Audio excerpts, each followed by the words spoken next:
Hey guys, Coach Jay here, and this is just a quick video on how to do an awesome squat. Squatting is super important. All it is flexion and extension of our hip, which if you think about it, that's what we do when we're running, that's what we do when we're jumping, that's what we're doing in lots of sports. So we really want to learn this movement, and there's a couple things we want to think about. First, we're going to start at the bottom and work our way up. So first thing is our feet. I want you at about shoulder width or just outside shoulder width apart. So here is hip width, here is shoulder width, here is just outside of shoulder width.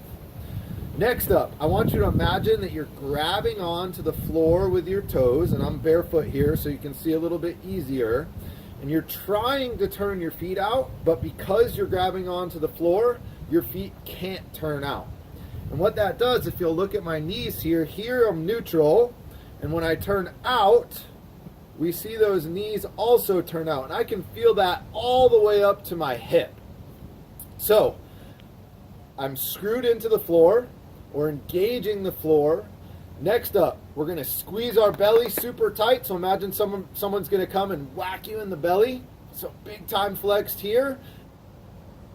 And I'm also engaging my backside, so squeezing my butt so that my spine stays neutral. So I'm going to turn sideways here. If I don't squeeze and I relax, we see this what's called an anterior pelvic tilt, or my hips tilt. So we want to make sure that we're engaged. Tight backside, tight belly. Next up is you're going to stick your butt back like you're trying to reach it through the wall behind you. And I'm going to do this from the side so you can see. So I'm sticking my butt back like I'm reaching through the wall behind me. Again, still engaging the floor with my feet.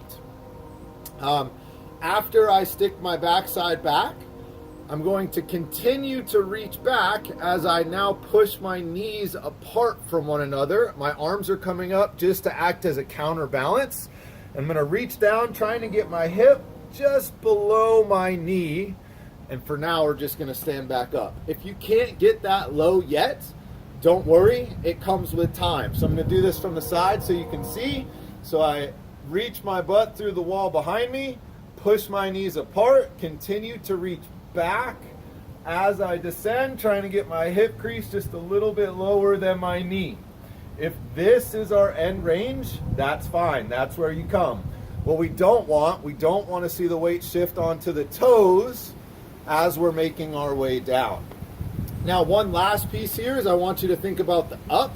So as I'm coming up out of the bottom of the squat, I want you to imagine trying to lead with your backside. So I'm going to drive my butt up to the sky as I'm standing.